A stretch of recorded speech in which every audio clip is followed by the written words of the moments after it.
నమస్కారం. ప్రేక్షకులందరికీ శుభోదయం. ఈనాటి శుభయోగం శీర్షికన మార్గశిర శుక్ల నవమి సందర్భంగా ఎలాంటి విధి విధానాలు పాటించాలో, తద్వారా ఎలాంటి ప్రయోజనాలు సిద్ధింపజేసుకోవచ్చో, అలాగే గురువారం సందర్భంగా గురుగ్రహ దోష తీవ్రతను తగ్గింపజేసుకోవటానికి, గురుబలాన్ని పెంపొందింపజేసుకోవటానికి ఎలాంటి విధి విధానాలు పాటించాలో పరిశీలిద్దాం. ప్రధానంగా చతుర్వర్గ చింతామణి, పురుషార్థ చింతామణి అనే ప్రామాణిక గ్రంథాల ప్రకారం మార్గశిర మాసం శుక్లపక్ష నవమి తిథి రోజు త్రిశక్తి పూజను నిర్వహించాలని చెప్పడం జరిగింది. కాబట్టి ఈ రెండు ప్రామాణిక గ్రంథాలను ఆధారంగా తీసుకున్నట్లయితే మార్గశిర శుక్ల నవమి నాడు త్రిశక్తి పూజ చేయాలి. త్రిశక్తి పూజ అంటే మహాకాళి, మహాలక్ష్మి, మహాసరస్వతి ఈ ముగ్గురిని పూజించాలి. అందుకే మీ గృహంలో పూజా మందిరంలో పూజాపీఠం మీద మహాకాళి, మహాలక్ష్మి, మహాసరస్వతి ఈ ముగ్గురు శక్తి స్వరూపాలు ఉన్నటువంటి చిత్రపటాన్ని ఏర్పాటు చేసుకొని, త్రిశక్తి స్వరూపం ఉన్న చిత్రపటాన్ని ఏర్పాటు చేసుకుని ఆ చిత్రపటానికి గంధం బొట్లు, కుంకుమ బొట్లు అలంకరించాలి. ఆ చిత్రపటం దగ్గర 9 ఒత్తులు వేసి దీపాన్ని వెలిగించాలి. వెండి ప్రమిదలో నువ్వుల నూనె పోసి 9 ఒత్తుల దీపాన్ని వెలిగిస్తే ఉత్తమ ఫలితాలు కలుగుతాయి.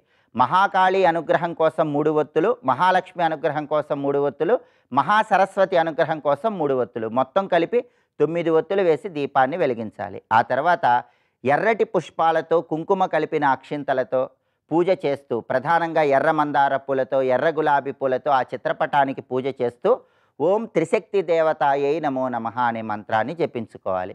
ఆ తర్వాత కర్పూర హారతి ఇచ్చి తీపి పదార్థాలు నైవేద్యంగా సమర్పించాలి. ఇలా త్రిశక్తి పూజ నిర్వహించినట్లయితే అమ్మవారి అనుగ్రహానికి పాత్రులై ఆర్థిక, ఆరోగ్య, కుటుంబ సమస్యలన్నీ తొలగింపజేసుకోవచ్చు. అలాగే ఈరోజు దేవి ఖడ్గమాల స్తోత్రాన్ని చదివినా విన్నా ఉత్తమ ఫలితాలు కలుగుతాయి.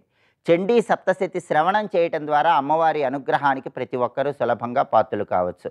అయితే పెద్ద పెద్ద స్తోత్రాలు చదువుకోలేని వాళ్ళు ఎవరైనా సరే దానికి ప్రత్యామ్నాయంగా యాదేవి సర్వభూతేషు శక్తి రూపేణ సంస్థిత నమస్తస్యై నమస్తస్యై నమస్తస్యై నమో నమః అనే శ్లోకాన్ని, శరణాగత దీనార్థ పరిత్రాణపరాయణే సర్వస్యార్తి హరేదేవి నారాయణి నమోస్తుతే అనే శ్లోకాన్ని, ఈ 2 శ్లోకాలు చదువుకున్నా కూడా త్రిశక్తి స్వరూపమైనటువంటి అమ్మవారి అనుగ్రహం కలిగి సకల శుభాలను సిద్ధింపజేసుకోవచ్చు.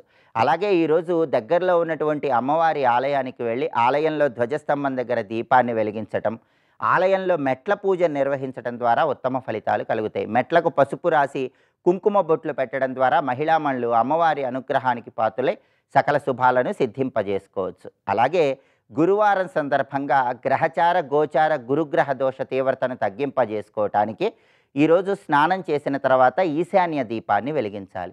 గురుగ్రహానికి ప్రియమైన దిక్కు ఈశాన్య దిక్కు. కాబట్టి గృహంలో ఈశాన్యం మూల ఒక పీట ఏర్పాటు చేసి ఆ పీట మీద ఒక మట్టి ప్రమిదను ఉంచి ఆవు నెయ్యి పోసి, గురువుకు ప్రియమైన అంకె 3 కాబట్టి 3 ఒత్తులు విడిగా వేసి దీపాన్ని వెలిగించాలి. ఇలా ఈశాన్య దీపాన్ని వెలిగిస్తే గురుబలాన్ని పెంపొందింపజేసుకోవచ్చు. అలాగే నానబెట్టిన శనగల్లో కొద్దిగా పసుపు కలిపి సకల దేవతా స్వరూపమైన గోమాతకు ఆహారంగా తినిపించడం ద్వారా కూడా గురుబలాన్ని పెంపొందింపజేసుకొని సకల శుభాలను సిద్ధింపజేసుకోవచ్చు.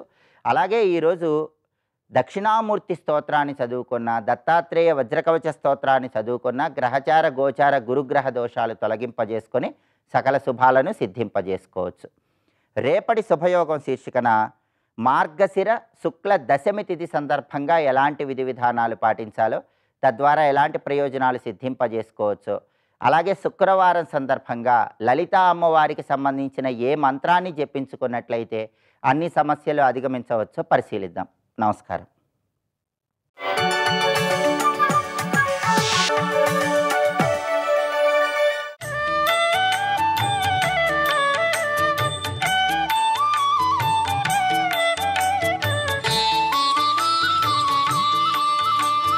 ఆదరతోహం అల్పగృహవాసనయా నితరామహర్నిశం సాదరం ఆశువీక్ష శివశంకర మామవ పార్వతీపతే. కనుక ఇంత భ్రష్టుడైన నన్ను ఎప్పుడూ కాపాడుతానంటే ఇంకా భ్రష్టుడైపోతాను కనుక ఆశువీక్ష వెంటనే చూసి కాపాడేయి అన్నాడు. ఇక్కడ వెంటనే కాపాడవయ్యా, ఎందుకంటే నేను పడుతున్న బాధ నీకు తెలియదు. అసలు నాలాంటి బాధ నీకు ఎలా తెలుస్తుందయ్యా? ఇప్పుడు తలనొప్పి అని మనం అంటూ ఉంటే అయ్యో పాపం అవతల వాడు అంటాడు, అవునా లేదా? ఎందుకంటాడు?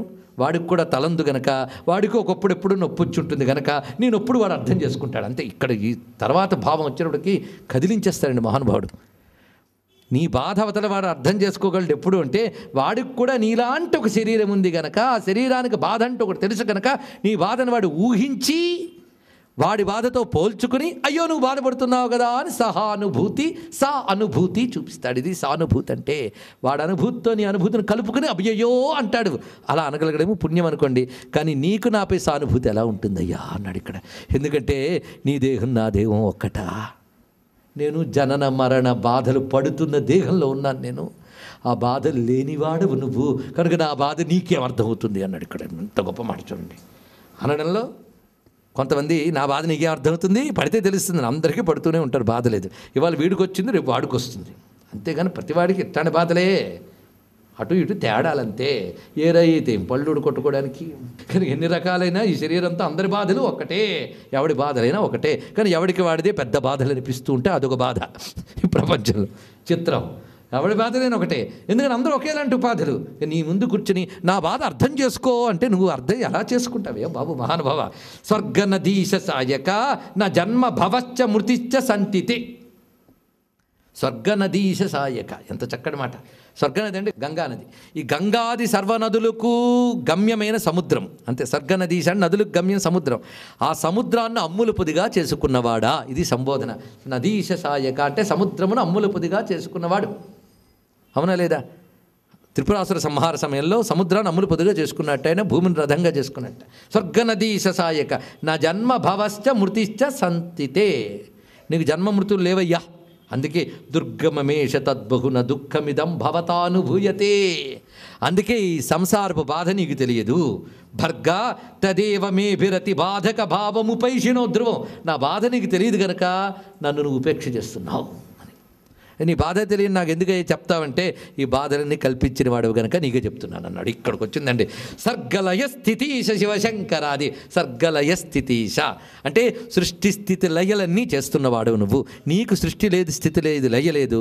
కానీ జగతికి సృష్టి స్థితి లయలు చేసేవాడు నువ్వు గనక, అందులో భాగం నేను గనక, నేను పుట్టానన్నా పెరిగానన్నా సుఖదుఖాలు అనుభవిస్తున్నానన్నా నా కర్మ కొద్దీ అనుభవిస్తున్నానది నిజమైన ఆ కర్మకు ఫలమిచ్చేవాడు నువ్వన్నది అంతకంటే నిజం గనక నిన్ను శరణ వేడుతున్నాను. అది చెప్పాడు. అంటే భగవంతుడే కల్పించాడని కాదు, కర్మ కొద్దీ కల్పించాడు. కానీ నువ్వు కల్పించకపోతే ఇది కూడా జరగదు, నా కర్మానుభవం కూడా జరగదు. అందుకు నేను శరణ వేడుతున్నానయ్యా అని అద్భుతంగా ఇక్కడ ముగించుతూ ఆకృతిరేవ నాస్తి తవః కథమీశ్వర భావయామ్యహం స్వీకృత హేతిభూతి విశేష జటా కపాలమాలికే ధీకృత విగ్రహే విషమదృష్టి దిగంబర పంచవక్త్రతా సాకృతి భీతిదాహి శివశంకర మామవ పార్వతీపతి. పంచముఖాలతో దశభుజాలతో ఉన్న నీ దివ్యమంగళ విగ్రహాన్ని ధ్యానించమంటావు, నీకు రూపం లేదంటావు. ఈ రూపం నేను ధ్యానించేటప్పుడు ధీకృత విగ్రహే, గొప్ప మాట వేశారు. బుద్ధితో కల్పించిన విగ్రహము. అందుకు కొందరు అంటూ ఉంటారు భగవద్ రూపం ధ్యానిస్తున్నానంటే నేను ఊహించిందే కదా, అది ఆయన రూపం ఎలా అవుతుంది అని అంటూ ఉంటారు. కనుక ధీకృత విగ్రహే నా బుద్ధి సృష్టించిన రూపం కదా అని అనుకుంటూ ఉంటారు మధ్యలో. అది సరిగ్గా సాగదు ధ్యానం. ధీకృత విగ్రహ అనే మాట రెండు రకాల అందాలు ఉన్నాయండి. నా బుద్ధితో ఊహించుకున్న రూపం అని ఒక అర్థము, ధీకృత విగ్రహ అంటే నీకు బుద్ధి పుట్టి నువ్వు కల్పించుకున్న రూపం అని అర్థం ఒకటి. అంత అర్థం. ఆయన బుద్ధి పుట్టింది వీడిని అనుగ్రహిద్దామని, అనుగ్రహించాలని రూపం ధరించాడు ఆయన. అది ధీకృత విగ్రహే. నా కోసం నువ్వు అనుగ్రహించి ఈ పంచముఖాలతో దశభుజాలతో శోభిల్లుతుంటే అంత విస్తారమైన స్వరూపాన్ని, అంత అత్యద్భుతమైన రూపాన్ని అల్పుడు నేను చూస్తే నాకు భయం కలుగుతుంది అయ్యా స్వామి, అది మనసులో పట్టుకోలేకపోతున్నానయ్యా అన్నారు ఇక్కడ. అంటే అల్పుడు చిన్నప్పటి నుంచి కేవలం వాళ్ళ ఇంట్లో వాళ్ళ ఊర్లో వాగు కూడా చూడని వాడు ఒక్కసారి సముద్రం దగ్గరికి వెళ్తే అమ్మో అంత సముద్రమే దగ్గరికి వెళ్ళకూడదు అనుకుంటాడా లేదా? అపారమైన అత్యద్భుతమైన ఆనందమయమైన అఖండమైన నీ స్వరూపాన్ని చూడాలంటే అలాంటి ఆశ్చర్యకరమైన భీతి కలుగుతున్నదయ్యా. కనుక స్వామి నాకేమీ తెలియదయ్యా అని చెప్తూ పాత్రతయాహమజ్య పరిభావ్యచ దీన దయాళుతాంతవ. ఏమీ తెలియని నేను మాత్రమే నీ రక్షణ పొందడానికి అర్హుడను అన్నాడు ఇక్కడ. ఇది విషయం. ఇక్కడ కర్మ తెలియదు, జ్ఞానం తెలియదు, ఏమీ తెలియదు కనుక నేను అర్హుడిని అన్నాడు.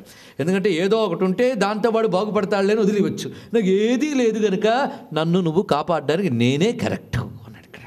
ఎందుకంటే దీనదయాళుతాం, నువ్వు ఏమీ లేని దీనుల్ని దయ చూపించే వాడివి గనక నేనే తగినవాడను. కానీ నేను తగినవాడిని అనేది, నేనే తగినవాడిని అయ్యా అనేది అహంకారంతో కాదు, నాకేమీ లేదు కనుక నేనే తగినవాడను. ఎందుకంటే దానానికి పాత్రుడు దరిద్రుడే, నీ అనుగ్రహానికి పాత్రుడిని నేనే అన్నాడు ఇక్కడ. అది అనవాడు గొప్ప విషయం. స్తోత్రం అహంకరోమి మమ దోషగణం పరిహత్య శాశ్వతం. కనుకనే ఒక్కడు చేస్తున్నా ఏంటంటే, నాకు తెలిసిన మాటలతో నీకు స్తోత్రం చేసుకుంటున్నాను, నా యొక్క దోషగణాలన్నిటి సంపూర్ణంగా వదిలించి కాపాడు. ఇది బ్రహ్మాది దేవతలు కూడా అదే పని చేస్తున్నారు నీ దగ్గరకు వచ్చి. నేనేమిటి గోత్రభిదాది కామ్యవర గోపతివాహ వితీర్యతే పదం. ఒక్కసారి నీ పాదాలు చూపించవయ్యా, నాకు గట్టిగా పట్టుకుంటాను. ఎందుకంటే గోత్రభిత్ అంటే పర్వతాలను నశింపజేసిన ఇంద్రుడు. అలాంటి ఇంద్రాదులే నిన్ను పట్టుకుని దండం పెడుతున్నారు. వాళ్ళ బతుకులకే నువ్వు కావాల్సి వచ్చావు. ఏమీ లేని నాకు ఇంకెంత కావాలి నువ్వు? నాకు కూడా నువ్వే కావాలి. ఇక్కడ ఉన్నవాడే నిన్ను పట్టుకున్నప్పుడు లేనివాడిని నేనెంత పట్టుకోవాలి నిన్ను? అది చెప్తున్నాడు. అందుకు వితీర్యతే పదం, పాదం చూపించవయ్యా. గోపతివాహ, వృషభం మీద కూర్చున్నవాడా. ఎందుకు ఇలా చెప్పారంటే, నువ్వు నా దగ్గరికి రావాలనే కదా దాని మీద కూర్చున్నావు. వాహనం ఎందుకంటే నా దగ్గర నువ్వు రావడానికి. అందుకే దాని మీద కూర్చున్నావు కనుక నీకు నమస్కారం. శాత్రవతోష శోష, శత్రువుల ఆనందాన్ని ఎండగట్టేవాడా అని అర్థం. అక్కడ శత్రువుల్ని సుఖపడినవి కూడా చేసేవాడు. అంటే నాలో ఉన్న షడ్విగ్రహమును భావించుకోవాలి. ఇక్కడ మొత్తానికి చివరికి ఏం చెప్తున్నారంటే, స్వామి అన్నీ విడిచిపెట్టి నేను చెప్తున్నది ఒకటే మాట, ఇదొక్కటంట అన్ని ముందు, ఇదొక్కటి అనగలిగితే చాలా మనందరం. త్వం జననీ పితాచ మమ దైవత మీస గురుస్సఖేసిత త్వం జగదీశ బంధురపి వస్తుచ మూలధనంచ జీవితం. అందుకే అన్నాం ఈ 12 శ్లోకాలు అర్థస్పృహతో అన్నారు. అంటే మాత్రం వెంటనే మోక్షం ఇస్తాడు ఆయన. ఆశు, ఇది ఆశు కవిత్వం అంటే ఇదండి. వెంటనే చెప్పేది కాదు, వెంటనే అనుగ్రహించి చెప్పే కవిత్వం ఇది. త్వం జనని పితాచ మమ దైవతం గురు సఖ ఈశిత జగదీశ బంధురపి. అంతేనా? వస్తుచ మూలధనం. వస్తువు అంటే వాస్తవముగా ఉన్నది వస్తువు. నువ్వే నాకు వాస్తవంగా ఉన్నావు. మూలధనం, నా మూలధనం అయ్యా నువ్వు. అంతేకాదు జీవితం, నా జీవితమే నువ్వు. ఇట్లాంటి మాటలు మనకు కొత్త, పనికొచ్చే చోట అనండి. అన్నీ అయ్యున్నవాడినే అంటే ఇంకా బాగుంటుంది. కనుక నాకు తెలిసిన ఈ మాటలు అక్కడిక్కడ పారేసే మాటలే ఈ బంధాలన్నీ తీసుకొచ్చి నీతో అనుబంధం పెట్టుకుంటున్నానయ్యా. ఇదొక్కటి చేయగలిగినా చాలు కదా. అందుకే ఈ ఒక్కటి కూడా అంత తేలిక కాదండి. కనీసం ఇది కూడా చేయకపోతే తరించడం తేలిక కాదు. గుర్తుపెట్టుకోండి. ఇక్కడ స్వస్తి.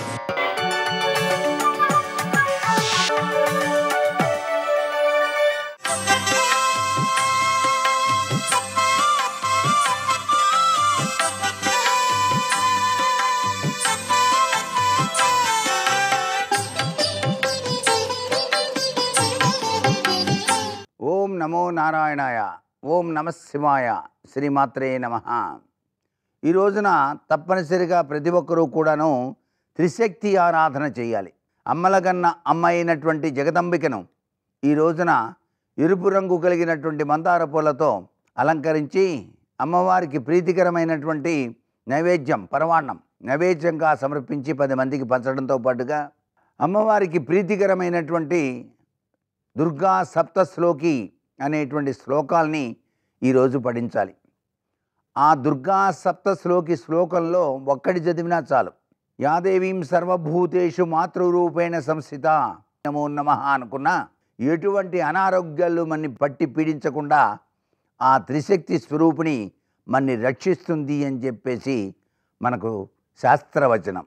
అందుకే ఆ తల్లిలా లాలిస్తుంది, తండ్రిలా పోషిస్తుంది, గురువులా మనకు చక్కటి మార్గాన్ని ఏర్పరుస్తుంది. కాబట్టి ఈ రోజున త్రిశక్తి స్వరూపిణి అయినటువంటి జగన్మాతను శరణాగత దీనార్థ పరిత్రాణ పరాయణి సర్వశార్థి దేవి నారాయణి నమోస్తుతే అంటూ త్రిశక్తుల ఆరాధన ఒకవైపు చేస్తున్నప్పటికీ కూడాను మార్గశిర మాసరీత్యా కృష్ణం వందే జగద్గురుం అంటూ కృష్ణ పరమాత్ముని యొక్క లీలా వినోద తత్వాన్ని చక్కగా వివరించే భాగవతం ఎవరైతే నిత్యం కూడాను పఠిస్తారో ఆ భాగవతంలో దాగినటువంటి అద్భుత కృష్ణతత్వాన్ని అర్థం చేసుకుంటూ ఆ స్వామి లీలలను అవగాహన చేసుకొని శరణాగతి కోరుతారో వారికి పరమాత్మ ఎల్లవేళలా కూడా కంటికి రెప్పలా కాపాడి రక్షిస్తాడు అని చెప్పేసి శాస్త్రం.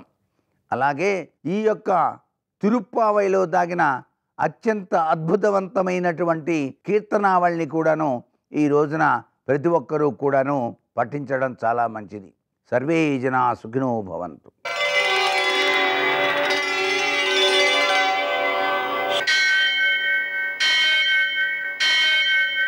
సహస్రశీరుషం దేవం విశ్వాక్షం విశ్వశంభువం విశ్వం నారాయణం దేవమక్షరం పరమం పదం విశ్వతః పరమాం నిత్యం విశ్వం నారాయణగుం హరిం విశ్వమేవేదం పురుషస్తద్విశ్వముపజీవతి పతిం విశ్వస్యాత్మేశ్వరం శాశ్వతగుం శివమచ్యుతం నారాయణం మహాజ్ఞేయం విశ్వాత్మానం పరాయణం.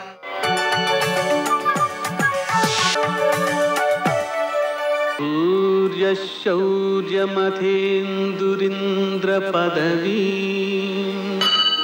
సన్మంగళం మంగళం. నమస్తే భగవన్ దేవ దత్తాత్రేయ జగత్ప్రభో సర్వబాధా ప్రశమనం కురు శాంతిం ప్రయచ్చమే.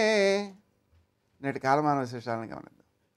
షష్ఠి శ్రీ చాంద్రమాన శోభకృన్నామ సంవత్సరం దక్షిణాయనం హేమంత ఋతువు మార్గశిర మాసం శుక్లపక్షం గురువారం. సూర్యోదయం 6:45 సూర్యాస్తమయం 5:42 తిథి నవమి ఉదయం 9:35 వరకు. నక్షత్రం రేవతి రాత్రి 10:10 వరకు. వర్జం ఉదయం 10:34 నుంచి 12:07 వరకు. మరల మధ్యాహ్నం 2:47 నుంచి 3:31 వరకు. దుర్ముహూర్తం ఉదయం 10:24 నుంచి 11:08 వరకు. అమృతకాలం రాత్రి 7:51 నుంచి 9:23 వరకు. రాహుకాలం గురువారం కాబట్టి మధ్యాహ్నం 1:30 నుంచి 3 గంటల వరకు. అష్టకౌర్గ రీత్యా శుభప్రదమైన సమయం మధ్యాహ్నం 2:40 నేటి విశేషం నందినీ నవమి. అంటే నందినీదేవికి పూజ చేయాలి. నందినీదేవి అంటే వశిష్ఠుని దగ్గర ఉండే కామధేనువు యొక్క కుమార్తె. ఆమెకు పూజ చేయడం ద్వారా మనకు సంపదలు సిద్ధిస్తాయి, సంకల్పాలు సిద్ధిస్తాయి. అలాగే ప్రళయకల్పాది స్నానదానాదులు చేయడానికి చాలా మంచిది. అవి సత్ఫలితాలను అందజేస్తాయి. అలాగే ధనుర్మాసంలో 5వ శుభదివసం. ఈ సందర్భంగా గోదాదేవి ఆశ్చర్యకరమైన పనులు చేస్తూ చిద్విలాసంగా చిరునవ్వులతో ఉండేటువంటి ఆ భగవంతుని యొక్క అనుగ్రహం కావాలి మనకి.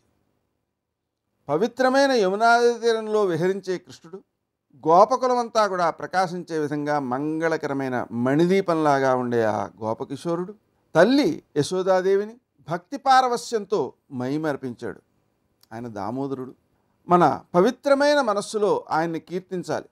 భక్తితో కూడి పువ్వులు అంటే అహింస, ఇంద్రియ నిగ్రహం, సర్వభూత దయ, క్షమ, జ్ఞానం, తపస్సు, సత్యం, ధ్యానం అలాంటి పుష్పాలను మనం సమర్పిస్తూ శరీరము ఇంద్రియాలు వీటితో కలిపి మనం సాష్టాంగ నమస్కారం చేస్తూ మనస్సులో ఎల్లవేళలా ఆయన్నే ధ్యానిస్తూ నోటిలో ఆయన నామాన్నే స్మరిస్తూ యశోద గర్భ ప్రకాశమ, దామోదర అంటూ ఆయన దివ్యనామాలని కీర్తించగలిగితే చాలు.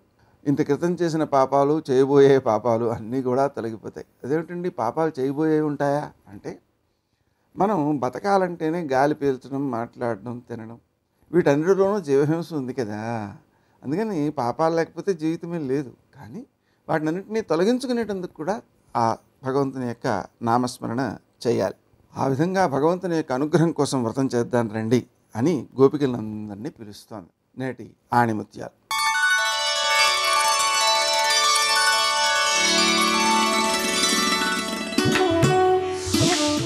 సాధారణంగా జీవించు, గొప్పగా ఆలోచించు, అదే నీ జీవితానికి విలువను తెచ్చిపెడుతుంది.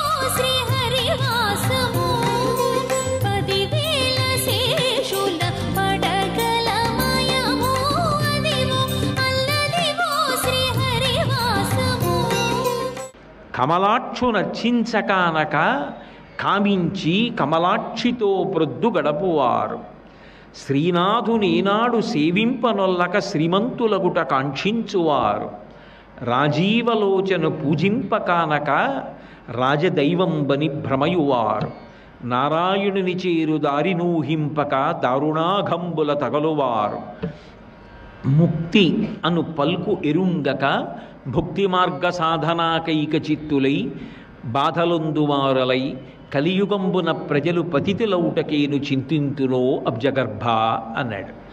ఓ తండ్రి పద్మసంభవ, బ్రహ్మ కలియుగంలో ఉండేటటువంటి ప్రజల యొక్క దుస్థితి చూసి నా మనసు తల్లడిల్లిపోయింది. కలిపురుష లక్షణాల్లో ఒకటి ఏమిటంటే శాస్త్రమును విడిచిపెట్టినటువంటి అర్థం పర్థం లేని అలివి మారినటువంటి కామం. అందుకే కమలాక్షు నర్చించకానక కామించి కమలాక్షితో ప్రొద్దు గడపువారు. 24 గంటలు కమలాక్షితో తిరగడమే తప్ప కమలాక్షుని సేవ చేయడానికి కూడా కొంత సమయం ఉపయోగించకపోతే నా జీవుడు ఏమైపోతాడన్న భావన కనపట్టలేదు. తృతీయ పురుషార్థము అంత ప్రధానమైపోయి కూర్చుంది. ధర్మార్థ కామ మోక్షములలో మొదటిదైన ధర్మ పురుషార్థమునకు పెద్ద విలువ ఉండాలి. దీనికి ఉండవలసిన విలువ తృతీయ పురుషార్థమునకు వెళ్ళిపోయింది. కాబట్టి కమలాక్షు నర్చింప కానక కామించి కమలాక్షితో ప్రొద్దు గడపువారు. శ్రీనాథునేనాడు శ్రీవింపనల్లక శ్రీమంతులగుట కాంక్షించువారు. శ్రీనాథుడు అంటే లక్ష్మీపతి, శ్రీహప్పతి, శ్రీమన్నారాయణుడు. ఆయన పూజ చేస్తే ఆవిడొస్తుంది. మన ఇంటికి అమ్మాయి వచ్చి ఉండాలి అంటే అల్లుడు గారు అమ్మాయి కూడా వచ్చారనుకోండి, మనవలును ఉంటుందో 10 రోజులు. అల్లుడు రాకుండా అమ్మాయి వచ్చిందనుకోండి, ఆయనకి వంట రాదు, నాన్నగారు ఒక్కరే ఉన్నారని వెళ్ళిపోతుంది. అమ్మాయి ఉండాలంటే ఆయన కూడా వస్తే ఉంటుంది. కానీ కలియుగంలో అందరికీ లక్ష్మీదేవి అనుగ్రహం కావాలి. లక్ష్మీ పూజ చేసేవాడు లక్ష్మీదేవి అనుగ్రహాన్ని కోరేవాడే తప్ప నారాయణ అనుగ్రహం కావాలనేవాడు మాత్రం తగ్గిపోతాడు. ఆయన అక్కర్లేదు, ఆవిడ కావాలి. ఆయన ఉంటే తప్ప నేను రానంటుంది. నిత్యానపాయని. ఆయన వస్తే నేను వస్తా, ఆయన రాకుండా నేను రాను. వీడు ఆవిడ అనుగ్రహం కావాలి, ఆవిడ పూజలు, లక్ష్మీ పూజలు. నారాయణుడు అక్కర్లేదు, నారాయణుడి స్పర్శ అక్కర్లేదు. కాబట్టి శ్రీనాథునేనాడు సేవింపనొల్లక శ్రీమంతులగుట కాంక్షించువారు. రాజీవలోచను సేవింప కానక రాజదైవంబని భ్రమయువారు. ప్రభువుల్ని పొగడమంటే అబ్బో ఎన్నెన్ని స్తోత్రాలు, ఎంతంత అభిమానాలు, ఎంతంత పక్షపాతాలు. అదే భగవంతుడి మీద 4 శ్లోకాలు చెప్పు, 2 పద్యాలు చెప్పు, విష్ణు సహస్రనామ స్తోత్రం చెప్పంటే మాత్రం నాకు రాదండి అంటారు. ఎందుకని అంటే అనురక్తేది. కాబట్టి రాజీవలోచను సేవింపకానక రాజదైవంబని భ్రమయువారు. నారాయణుని చేరు దారి నూహింపక దారుణాఘంబుల తగలువారు. మిగిలిన ఏ ప్రాణి కూడా భగవంతుణ్ణి చేరుకోగలగడానికి ఉద్యమించలేదు. ఒక్క మనిషికి భగవంతుడు పరమాద్భుతమైన 2 ఉపకరణములను ఇచ్చాడు. ఒకటి కంఠం, స్వరపేటిక. ఆ కంఠంతో భగవన్నామాన్ని చెప్పుకుని తరించవచ్చు. బుద్ధినిచ్చాడు. ఆ బుద్ధితో గురువుగారిని శాస్త్రాన్ని పట్టుకుని తరించిపోవచ్చు. సర్వం శ్రీ ఉమామహేశ్వర పరబ్రహ్మార్పణమస్తు. స్వస్తి.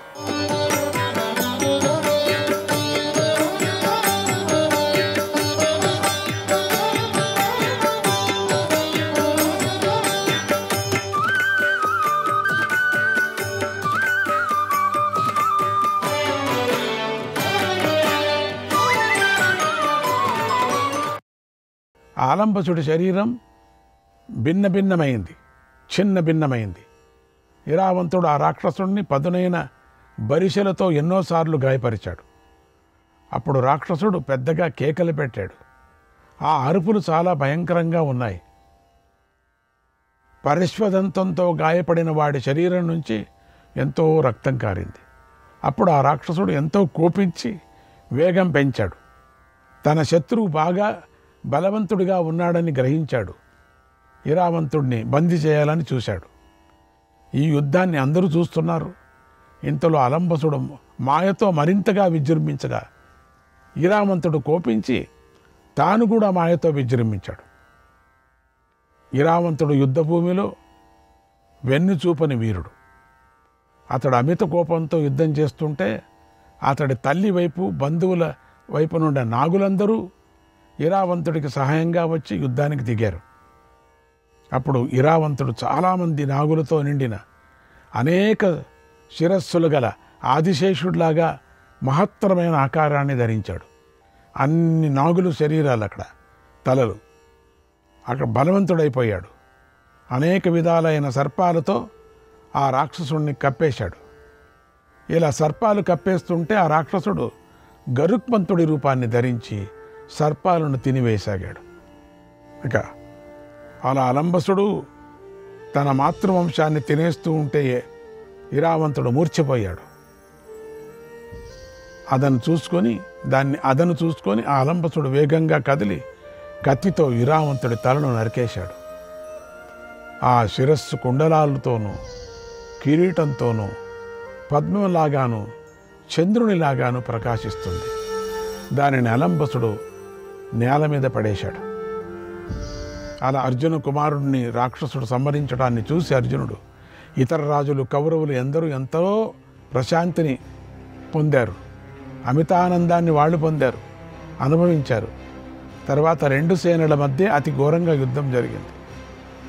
అర్జునుడు చాలా దుఃఖించాడు.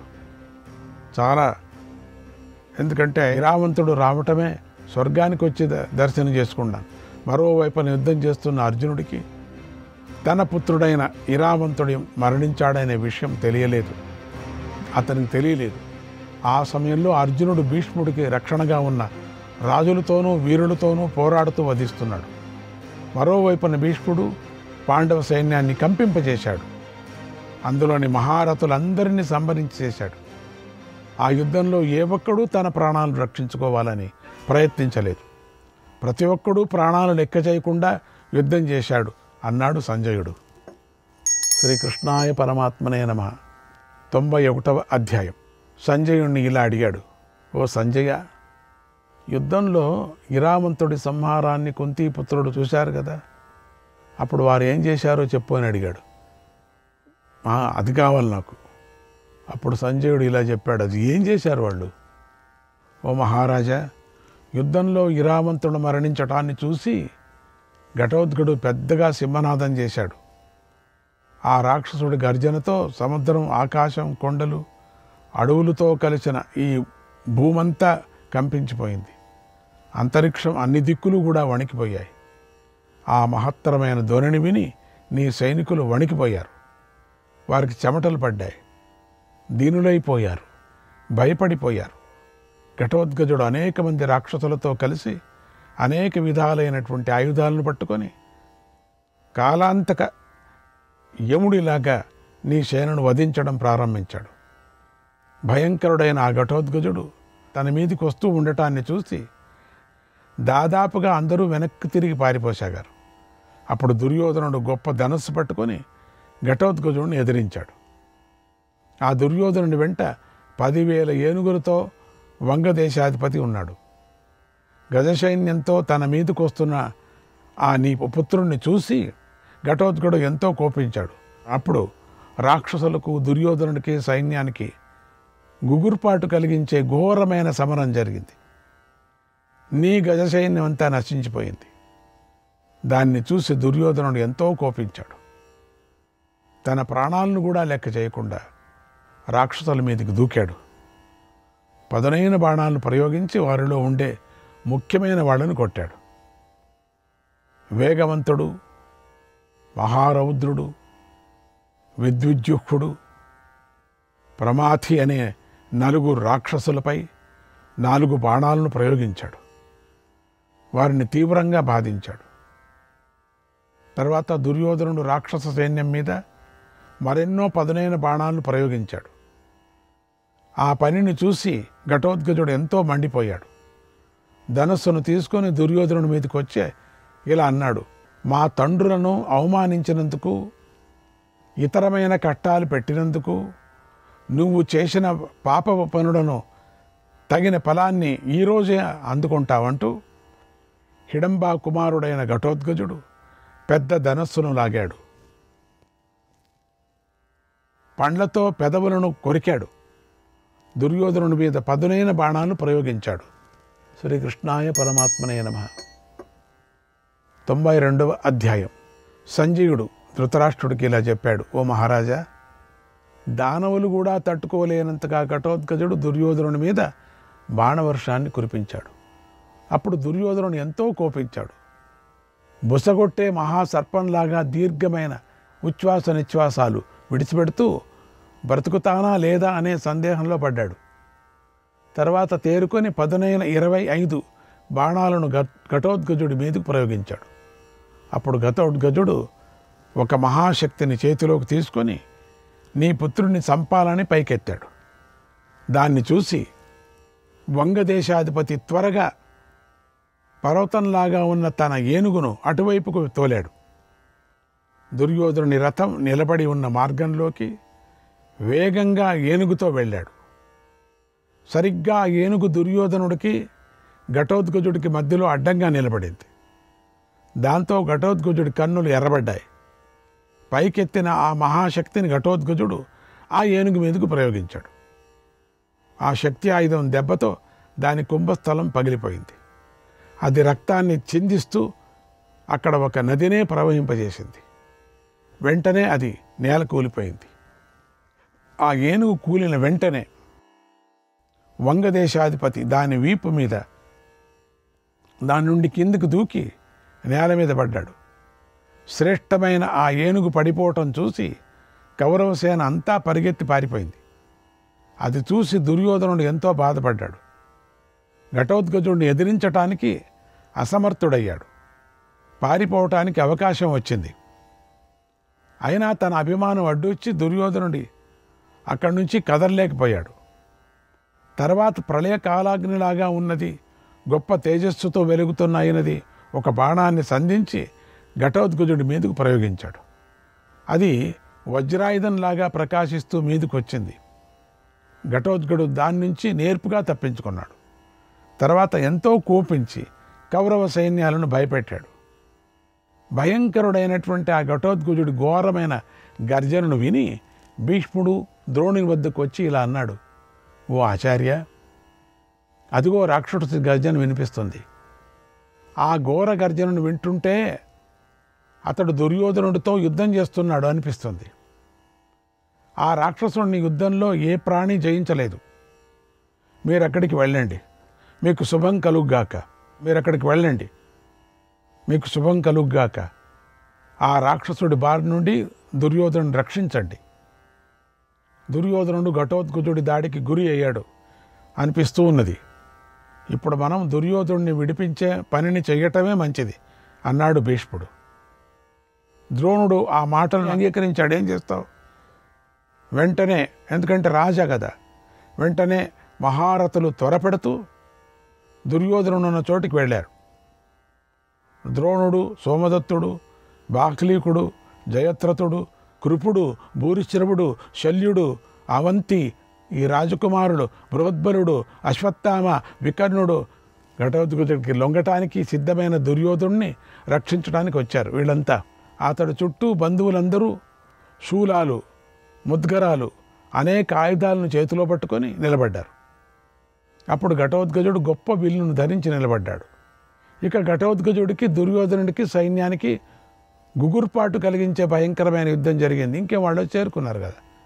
ఘటోత్కచుడు తన ధనుస్సు నుండి అర్ధచంద్రాకార బాణాలను ప్రయోగించి ద్రోణాచార్యుడి ధనస్సును ఖండించాడు. ఒక బల్లంతో సోమదత్తుడి ధ్వజాన్ని ముక్కలు చేసి పెద్దగా సింహనాదం చేశాడు. బాహ్లీకుడి వక్షస్థలం పైన 3 బాణాలను ప్రయోగించి బాధించాడు. ఒక బాణం ప్రయోగించి కృపాచార్యుణ్ణి, 3 బాణాలు ప్రయోగించి చిత్రసేనుణ్ణి బాధించాడు. తర్వాత మరొక బాణాన్ని ప్రయోగించి వికర్ణుడి మెడ క్రింద గల ఎముక మీద కొట్టాడు. దానివల్ల వికర్ణుడు రక్తంతో తడిసిపోయాడు. అంతే, తల తెగిపోలేదు, రథం మీద పడిపోయాడు. ఇలా ఘటోత్కచుడు కోపించి 15 బాణాలను భూరిశ్రవుడి మీద ప్రయోగించాడు. అవి భూరిశ్రవుడి కవచాన్ని ఛేదించి భూమిలోకి దూసుకొని పోయాయి అవన్నీ కూడా. తర్వాత ఘటోత్కచుడు 20 అశ్వత్థామల రథ సారథులపై బాణాలను ప్రయోగించాడు. ఆ సారథులు గుర్రాల పగ్గాలను వదిలి రథం యొక్క కర్రలపై పడిపోయారు వాళ్ళు. వాళ్ళ కథ అంతే. తర్వాత ఘటోత్కచుడు సైంధవుడి ధ్వజాన్ని అర్ధచంద్ర బాణంతో ఖండించాడు. ఇంకొక బాణంతో అతడి ధనస్సును ఖండించాడు. ఆ తర్వాత ఒక పదునైన బాణాన్ని ప్రయోగించి బృహద్బలుణ్ణి బాధించాడు. ఆ బాణం గట్టిగా తగలడంతో బృహద్బలుడు ఎంతో పీడించబడ్డాడు. సావలేదు. రథం వెనుక భాగానికి వెళ్ళి కూర్చున్నాడట. ఇలా ఘటోత్కచుడు కౌరవ వీరులపై విజృంభించాడు. బాగానే చేస్తున్నాడు మా నాయన, కానీ కొంచెం ఎక్కువ చేయి. అతి భయంకరుడిగా రథం మీద నిలబడి ఉన్నాడు. అలా తిరుగులేని శౌర్యంతో ఉన్న ఘటోత్కచుడు ముందుకు శల్యుడు వచ్చాడు. ఆ శల్యుడిపైకి ఘటోత్కచుడు సర్పాల వంటి బాణాలను ప్రయోగించాడు.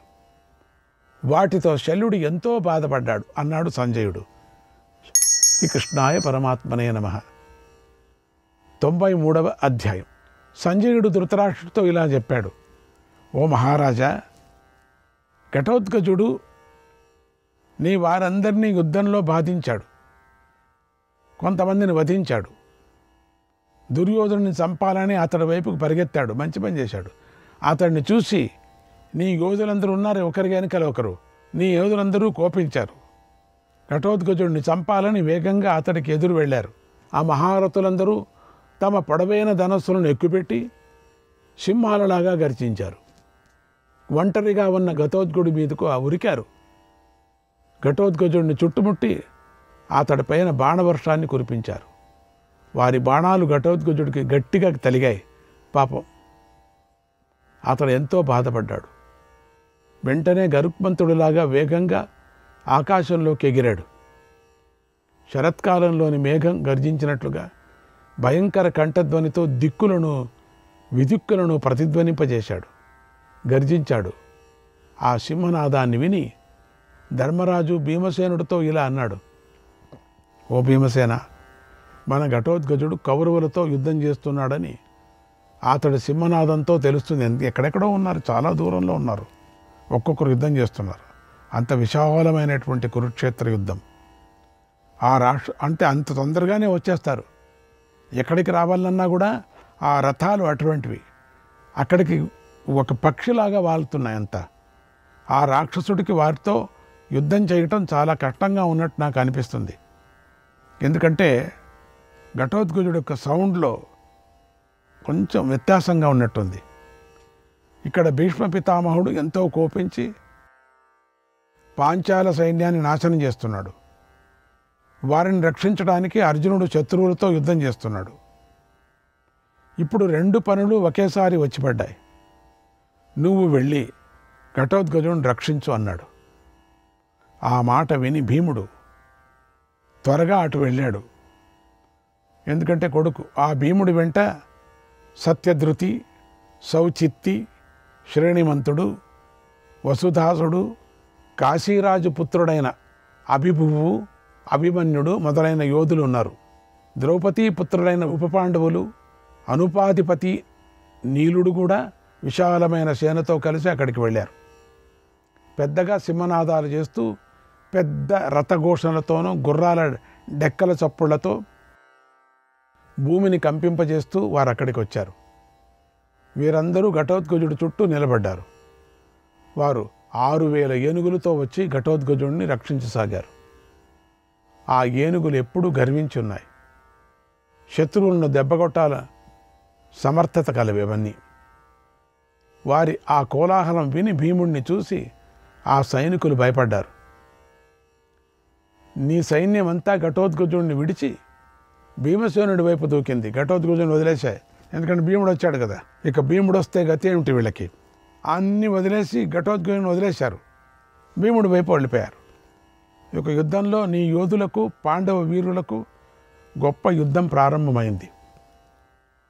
ఆ యుద్ధం చూసేవారికి శరీరం గగ్గురు పోటీ చేయలాగా భయంకరంగా జరిగింది. ఆ యుద్ధంలో నీ సైన్యం దాదాపుగా వెనక్కు తిరిగింది అన్నాడు సంజయుడు.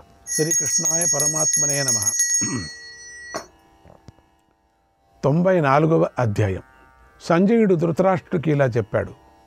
ఓ మహారాజా, తన సైన్యం అంతా నాశనం కావటాన్ని దుర్యోధనుడు చూశాడు. అలా కోపించి తానే స్వయంగా భీముడి మీదకు దూకాడు. వజ్రాయుధం వంటి పెద్ద ధనస్సును తీసుకొని భీముడి మీద బాణవర్షాన్ని కురిపించాడు. పదునైన అర్ధచంద్రాకార బాణాన్ని ప్రయోగించి భీముడి ధనస్సును ముక్కలు చేశాడు. ఇంకొక బాణాన్ని త్వరగా ధనస్సుపై సంధించాడు. అదను చూసి దాంతో భీముడి వక్షస్థలంపై కొట్టాడు. ఆ బాణం తగలటంతో భీముడు బాగా గాయపడ్డాడు. ఎంతో బాధపడుతూ పక్కనే ఉన్న ధ్వజాన్ని ఆధారంగా పట్టుకొని నిలబడ్డాడు. భీముడు ఇలా బాధపడటాన్ని ఘటోత్కచుడు చూసి అగ్నిలాగా కోపంతో మండిపోయాడు. పాండవులలో మహారథులైన అభిమన్యుడు మొదలైన వారు కూడా కోపించారు. పెద్దగా కేకలు పెడుతూ దుర్యోధనుడికి వైపుకు పరిగెత్తారు. తొందరగా వస్తున్న వారిని చూసి ద్రోణుడు మీ పక్షంలో ఉండే మహారథులతో ఇలా అన్నాడు: దుర్యోధనుడు ఆపదలో మునిగిపోతున్నాడు, ప్రాణ సంకటాన్ని పొందుతున్నాడు. అక్కడికి వెళ్ళండి, అతన్ని రక్షించండి. మహారథులైన పాండవులు కోపంతో భీముణ్ణి ముందుంచుకొని దుర్యోధనుడి మీదకి వెళుతున్నారు. వారు జయం పొందాలనే సంకల్పంతో పెద్దగా సింహనాదాలు చేస్తున్నారు. అరుపులు, బెడబొబ్బులు అని జరుగుతున్నాయి. భయంకరంగా జరుగుతున్నది. యుద్ధం మాత్రం చాలా భయంకరంగా ఉంది. నానా విధాలైన ఆయుధాలను ప్రయోగిస్తున్నారు. మన పక్షం రాజులను భయపడుతున్నారు. కనుక తక్షణం అక్కడికి వెళ్ళండి అన్నాడు. ఆచార్యుడు చెప్పిన ఆ మాటలు విని వెంటనే భూరిశ్రవుడు, కృపాచార్యుడు, అశ్వత్థామ, వివిశంతి, చిత్రసేనుడు, వికర్ణుడు, సైంధవుడు, బృహద్బలుడు, అవంతీదేశ రాజకుమారుడు దుర్యోధనుని రక్షించాలని వెళ్ళి అతని చుట్టూ నిలబడ్డారు. ద్రోణుడు ధనస్సును వంచి 26 బాణాలను ప్రయోగించి భీముణ్ణి బాధించాడు. తర్వాత అనేక బాణాలను ప్రయోగించి భీముడి విజృంభణను అడ్డుకొన్నాడు. అప్పుడు భీముడు ద్రోణుడికి కుడి పక్కన తగిలేటట్లుగా బాణాలు ప్రయోగించాడు. అప్పటికే ముసలివాడైనటువంటి ద్రోణుడు ఆ బాణాలు తగలటంతో ఎంతో బాధపడ్డాడు. రథం వెనుక భాగంలో పడిపోయి మూర్ఛపోయాడు.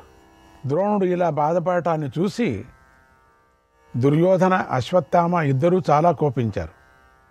వెంటనే భీముడి మీదకి దూకారు. వారు రావటాన్ని చూసి భీముడు వేగంగా కదిలాడు. గదను తీసుకొని రథం మీద నుండి కిందికి దూకి పర్వతంలాగా నిశ్చలంగా నిలబడ్డాడు. భీముణ్ణి దుర్యోధన, అశ్వత్థామ ఇద్దరూ ఒకేసారి ఎదుర్కొన్నారు.